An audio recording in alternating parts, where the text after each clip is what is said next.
Vielleicht fragt ihr euch, wie geht's uns? Ich will dir sagen, uns geht's richtig gut in Frankfurt. Wir haben tolle Leute, wir haben eine tolle Kirche, wir lieben immer noch uns, unsere Familie. Uns geht's so richtig gut. Aber ich habe festgestellt, Kirche gründen, gell, das ist jetzt nicht so unbedingt wie so eine Kreuzfahrtschiffsreise. Ja, Kirche gründen. Ist ein bisschen anders. Fühlt sich manchmal eher wie eine Achterbahn oder so eine Reise auf dem Rettungsboot an. Da schlägt dir der Wind ins Gesicht und da wird es dir vielleicht mal ein bisschen schlecht und turbulent und boah, hast du wieder eine Rettung erlebt und dann kommt wieder der Sturm und alles Mögliche läuft. Aber ich will dir eins sagen, was wir erleben, ist wirklich, Menschen lernen den Jesus immer besser kennen und werden furchtlos in ihrem Umfeld, erleben Wunder, erleben Heilung, erleben Wiederherstellung. Ihr Leben blüht auf, egal wie die Stürme des Lebens gerade so sind.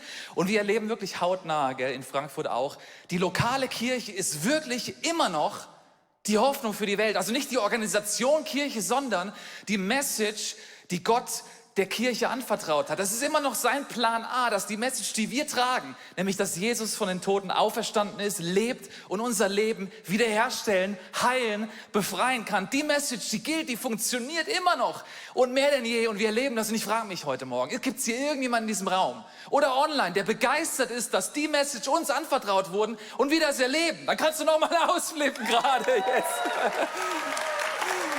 So cool. Hey. Das Thema heute Morgen unserer Predigt heißt, verwurzelt im Haus von Gott. Und ich weiß nicht, ob du jetzt eben begeisternd geklatscht hast, dann will ich dir sagen, das ist deine Message. Du wirst heute nochmal neu motiviert werden, was Gott mit deinem Leben und mit Kirche vorhat. Aber vielleicht hast du eher verhalten geklatscht oder vielleicht auch gar nicht geklatscht, weil du nicht weißt, warum du klatschen sollst bei so einem Statement. Dann will ich dir sagen, dann ist das heute deine Message, weil du wirst heute hoffentlich zum allerersten Mal erleben, was matchentscheidend ist für dein und für mein Leben, damit wir so richtig aufblühen können. Und es ist ja so, da kommt dann morgens so ein Mann zu seiner Frau am Sonntagmorgen und der sagt, hey, liebe Frau, ich habe jetzt 3 Gründe, warum ich heute nicht in die Kirche gehen werde. Grund Nummer 1 ist, ich mag das Gebäude nicht. Grund Nummer 2, ich mag die Menschen nicht. Und Grund Nummer 3, die Menschen mögen mich nicht. Da sagt die Frau, aber lieber Mann, ich gebe dir jetzt heute mal 3 Gründe, warum du heute in die Kirche gehen wirst. Grund Nummer 1, ich bin heute Morgen aufgestanden, habe mich ready gemacht und gehe in die Kirche. Grund Nummer 2, die Kinder haben sich heute Morgen ready gemacht, sind aufgestanden und gehen in die Kirche. Und Grund Nummer 3, du bist der Pastor dieser Kirche und die Leute erwarten, dass du kommst. Also, die Kirche sollte nicht irgendwie erduldet und ertragen werden, sondern genossen. Ja, dafür stehen wir auch als ICF, wir sind begeistert von Leben und begeistert von Gott und begeistert von Kirche. Aber es ist wichtig zu wissen, warum eigentlich. Und wir machen jetzt mal so ein Bible Study. Ich habe euch hier diesen Kernvers von unserer Predigt mitgebracht. Steht im Psalm 92 ab Vers 13.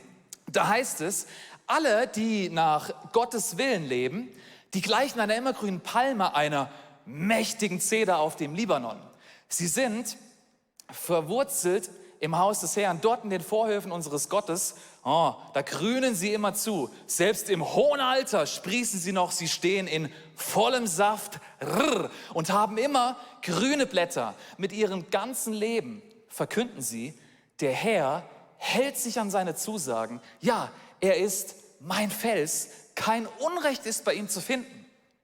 Ich liebe diesen Bibelvers und wir schauen uns das jetzt so ein bisschen an und der erste Gedanke ist, von diesem Thema verwurzelt im Haus von Gott ist, was ist eigentlich das Versprechen? Das Versprechen ist wie eine mächtige Zeder. Ich habe euch hier eher eine schmächtige Zeder mitgebracht, aber das ist auch noch eine Jungzeder. Das ist eine Libanon-Zeder, aber die ist noch sehr jung, ein zartes Alter, hat sich vermutlich noch nicht so richtig in die Erde verwurzelt, das steht ja auch noch in diesem Topf. Aber ich muss euch mal kurz jetzt mitnehmen, wir beamen uns jetzt mal kurz in unsere Heimat nach Bad Homburg, Viertelstunde außerhalb von Frankfurt und dort werdet ihr wirklich eine mächtige, keine schmächtige, eine mächtige Zeder kennenlernen. Seid ihr ready dafür? Alles klar, 3, 2, 1... Bad Homburg, etwa eine Viertelstunde außerhalb von Frankfurt. Und ich will dich mal mit reinnehmen. Gönn dir mal diesen Anblick von dieser fetten Libanon-Zeder. Die älteste hier in Deutschland, 200 Jahre alt. Hier ist das Verrückte. Psalm 92 heißt ja, wenn ich nach Gottes Willen lebe und mich verwurzele ins Haus von Gott, da bin ich so wie dieser Baum. Immer grüne Blätter, Nadeln, voll im Saft. Und das ist so krass. An guten Standorten können Libanon-Zedern bis 1000 Jahre alt werden und 50 Meter hoch und 30 Meter breit werden. Ich muss mal kurz hier was machen.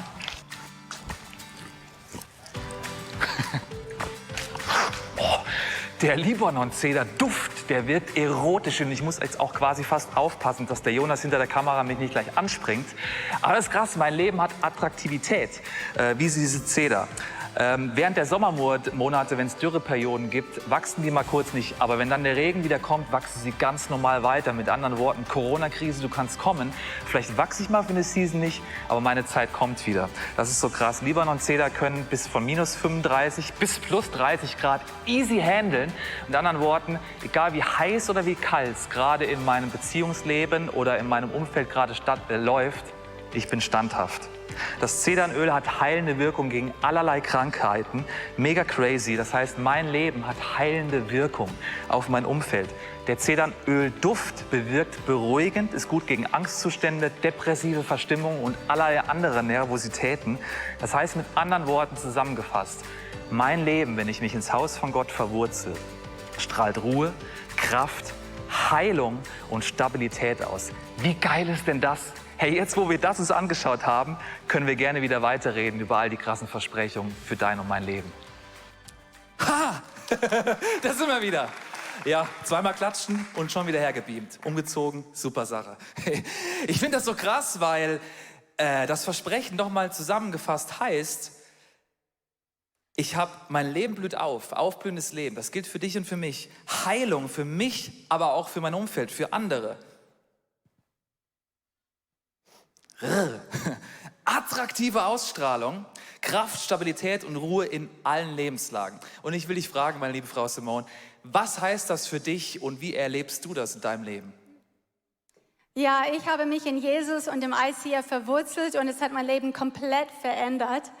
Und ich habe genau das erlebt, was Björn gerade beschrieben hat und ich möchte euch ein bisschen reinnehmen in meine Geschichte. Ich bin aufgewachsen mit einem Vater, der zwar zu Hause lebte, aber keine Beziehung mit mir hatte. Er hat mich einfach immer ignoriert und die Beziehung zwischen uns war schon immer tot gewesen. Aber dann ist er auch gestorben, als ich 19 Jahre alt war. Und das hat dazu geführt, dass ich eine Person war, der sehr ängstlich war. Ich war sehr unsicher und ich hatte kaum gesunde Beziehungen in meinem Leben.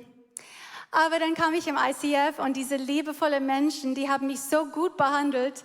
Ich habe mich so gerne bei sie verwurzelt und mich in Jesus so richtig verwurzelt. Und dann durfte ich der Vater Gott kennenlernen als warm und nah zum ersten Mal. Er war total interessiert an mich. Und die Beziehungen, die waren einfach die haben so gut getan. Und Jesus, als er sein Leben für mich gegeben hat, er hat das alles möglich gemacht. Er hat die Lügen, die schlimmen Lügen, alle ersetzt mit seinen liebevollen Wahrheiten. Er hat mich total befreit von bösen Sachen, die mich so geplagt haben, ich konnte sie nicht selber loskriegen. Und er hat einfach die Wunden, die ich hatte, er hat den Schmerz rausgenommen. Es war für mich voll der Wunder, die Erinnerungen tun nicht mehr weh. Und der Heilige Geist, er hat mich an der Hand genommen und mich so liebevoll durch dieses ganzen Prozess geleitet. Er hat mir mit Gnade und Trost überschüttet und er hat mir einen ganz neuen Wert gegeben, dass ich weiß, ich bin eine geliebte Tochter Gottes und ich habe eine göttliche Identität. Und das kam alles, weil ich mich in Jesus und im Gottes Haus verwurzelt habe. Und so kann ich jetzt andere Frauen helfen, das Gleiche zu erleben. Und ich möchte euch von meiner sehr guten Freundin erzählen. Sie kam eines Tages zu einer unserer Treffen und sie war sehr traurig und verzweifelt. Und unter Tränen hat sie mir erzählt, wie schlecht es ihr geht. Ihr Leben war wirklich am Boden zerstört. Und ich saß mich einfach neben ihr. Ich habe einfach für sie gebetet und ihr Gottes Liebe einfach zugesprochen. Und dann habe ich den Eindruck gehabt von Jesus, dass sie wie ein verletztes Tier ist, die alleine so außerhalb so rumläuft und leichte Beute sein könnte für Wölfe. Und ich habe ihr gesagt, du darfst in unsere Herde kommen, in der Mitte, da bist du geschützt, da kann dir niemand was antun. Und genau das hat sie getan. Sie hat Jesus gebeten, räum mein Leben bitte auf, Jesus. Und dann hat sie zu unseren Treffungen gekommen und sie wir haben eine Beziehung aufgebaut. Ich konnte sie immer wieder mit Gottes Wahrheiten ermutigen. Ich habe für sie gebetet. Sie hat viele Freunde kennengelernt. Und sie hat auch ihre Talente und Begabungen, so Leidenschaften entdeckt. Und jeden Monat ging es ihr besser und besser. Und Jesus hat ihr gesagt, zieh die Schuhe an, weil es wird schnell. Und jetzt, ein Jahr später, leitet sie mit mir die Ladies Ministry, weil ich habe auch gemerkt, während ihr eigenes Prozess ist, hat sie immer wieder Frauen eingesammelt und in unsere Mitte gestellt, damit sie das genau weitergeben konnte, was sie erlebt hat. Und es ist so krass zu sehen, wenn man sich verwurzelt, dann kann man andere helfen, sich zu verwurzeln. Yes. Und Björn, ich möchte dich jetzt fragen, für wen gilt diese Versprechung? Sehr gute Frage, meine liebe Frau, weil wenn wir nochmal zurück zum Bibelvers gehen, da ist ja wirklich auch wie so eine Bedingung oder so eine, das ist ja so ein Konditionalsatz, oder? Also alle, die nach Gottes Willen leben und die sich verwurzeln im Hause des Herrn. Also da ist irgendwie eine Verbindung. Das Versprechen gilt dir oder das funktioniert eigentlich erst, wenn du das so lebst, nach Gottes Willen leben und dich verwurzeln. Und was das bedeutet, das müssen wir uns so ein bisschen jetzt irgendwie nochmal so plausibel machen. Und wir machen mal so einen kurzen Ausflug jetzt in das Reich der Tierchristen. Also wenn du Christ bist, entdeckst du dich vielleicht irgendwie so humorvoll wieder gleich. Wenn du noch nicht so irgendwie das mit Kirche und so am Hut hast, dann darfst du jetzt genau aufpassen, weil du lernst viel über die Spezies der Christen. Film ab.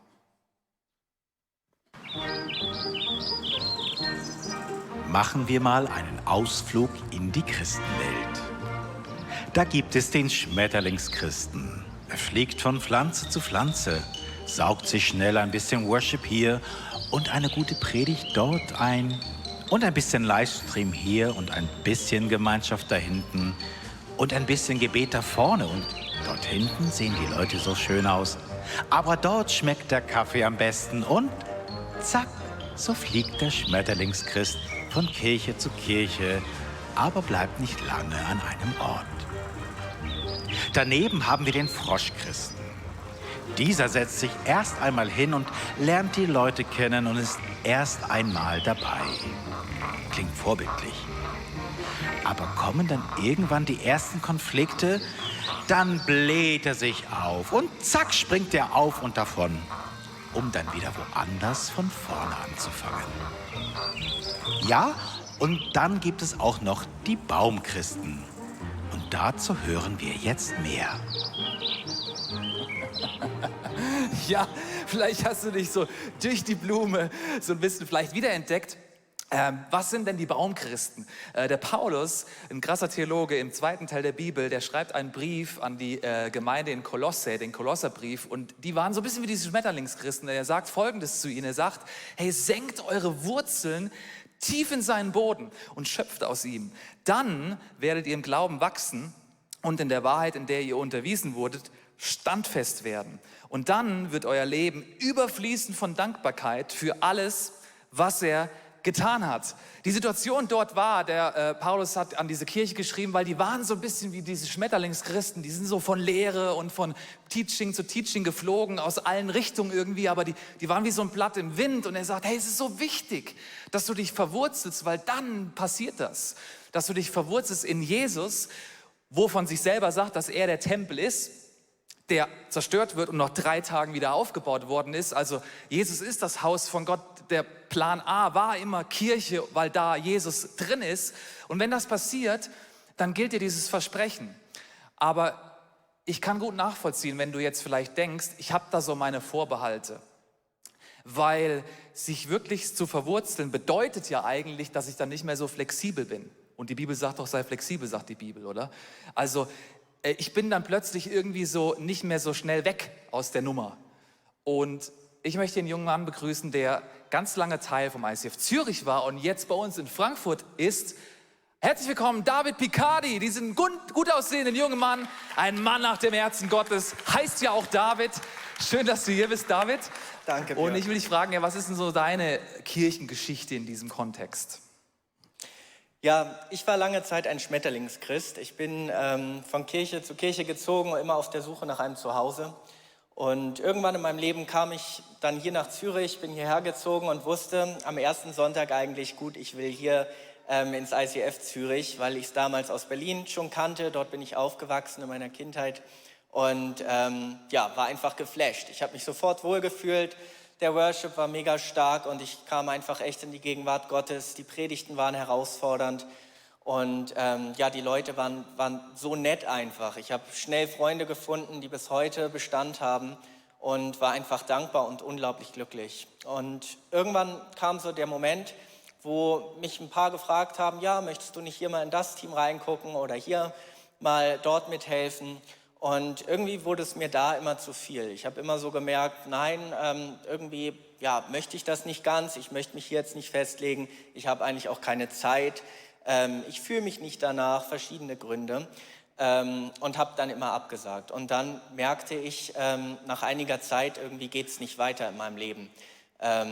Glaubenstechnisch wollte ich mehr herausgefordert werden und irgendwie hatte ich keinen Durchbruch.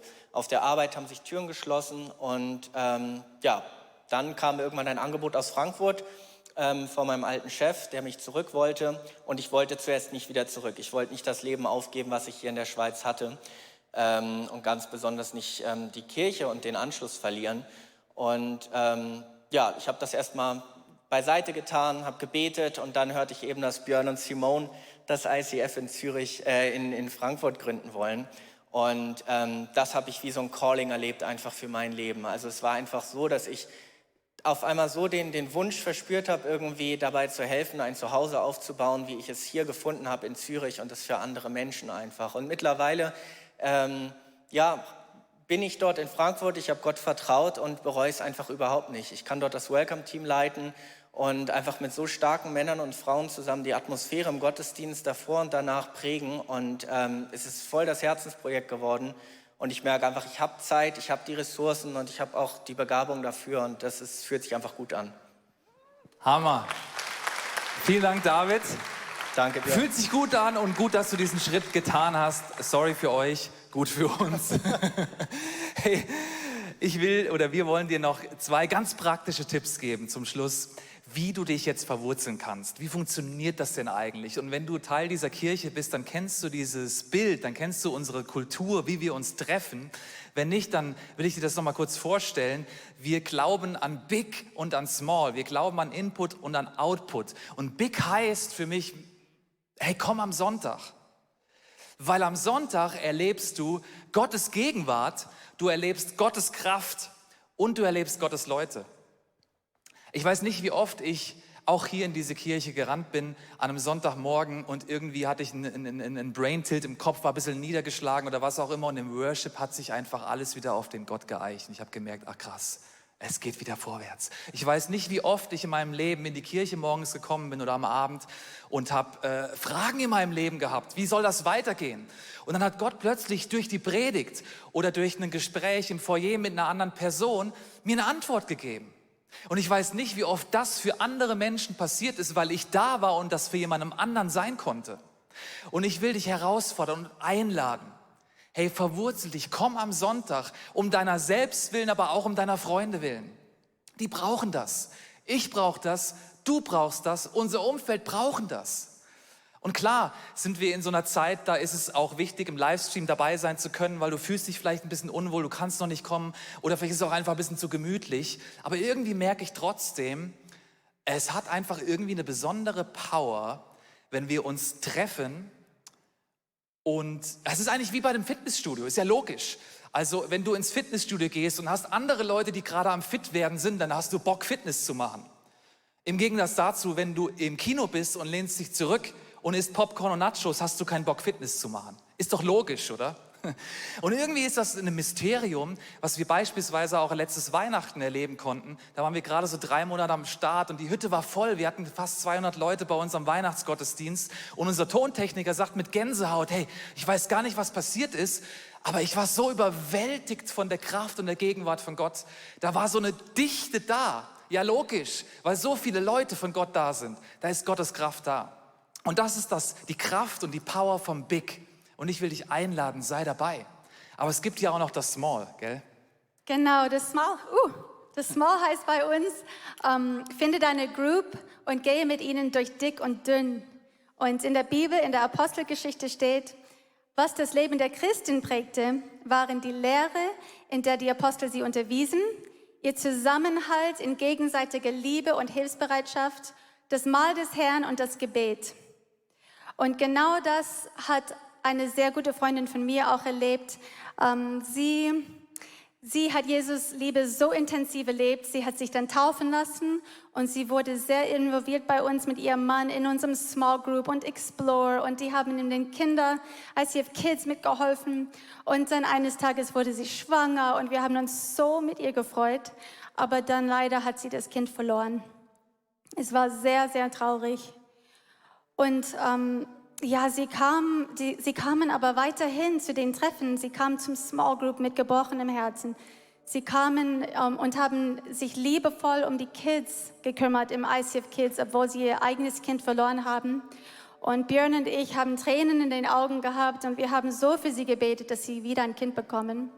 Wir waren so beeindruckt, wie sie festgeklammert haben, in dieser Wurzel ganz tief geschlagen, als es richtig schwer wurde, statt aufzugeben.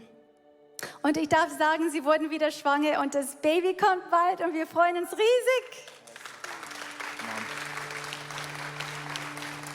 Und klar ist das der Idealfall, genau, aber es war so wunderbar, diese Geschichte, wie es ausgegangen ist. Und genau das ist es, wenn man sich verwurzelt in Small Groups, in kleine Gruppen, in das Small, dann ist man einfach wetterbeständig. Egal welche Stürme kommen, du wirst getragen von anderen Menschen, sie helfen. Und du bist nicht allein und du überstehst es und du bist wirklich, wie dieser Zederbaum, bist du wirklich wetterbeständig. Yes. Hey, ich weiß nicht, wie es dir geht, wenn du diese Geschichten und diese Versprechen hörst. Vielleicht geht es dir auch eher so noch, wo du merkst, hey, ich bin eigentlich noch wie so ein zartes Pflänzchen. Oder ich habe eben auch wirklich Dinge in meinem Leben erlebt. Deswegen kann ich und will mich nicht mehr verwurzeln. In die Beziehung mit Gott oder auch in die Beziehung mit anderen Menschen, in die Kirche. Vielleicht hattest du Verletzungen, vielleicht hast du Kirchenverletzungen, vielleicht hast du von deinem Pastor, Pfarrer oder von anderen geistlichen Leitern Dinge erlebt, die dich enttäuscht, verletzt oder vielleicht sogar hast du dich so geistlich fehlgeleitet gefühlt. Und ich will dir als Pastor sagen, wenn das dir passiert ist, dann bitte ich dich stellvertretend um Vergebung. Es tut mir leid, was dir angetan worden ist. Und ich will dich trotzdem einladen und herausfordern, dass du mit deinen Erlebnissen zu Jesus ans Kreuz gehst, weil er will dich heilen. Und genau so eine Zeit, die werden wir jetzt haben. Ich weiß nicht, was das in deinem Herzen ist, aber ich weiß, Gott kennt dein Herz. Und lass uns doch nochmal gemeinsam jetzt in den Worship gehen. Lass uns nochmal gemeinsam aufstehen und bring Gott dein Herz, so wie es gerade aussieht. Stark, erfüllt, schwach, geknickt oder irgendwas dazwischen. Lass uns in den Worship-Song nochmal gehen und wir wollen gleich mit dir ganz praktisch beten, wie wir Heilung und Wiederherstellung erleben können, wo auch immer das ist. Aber lass uns einfach den Moment jetzt genießen, wo du bist, im Wohnzimmer, im Urlaub oder hier in der Samsung Hall. Bring Jesus dein Herz. Das ist jetzt genau dein Moment mit deinem Gott.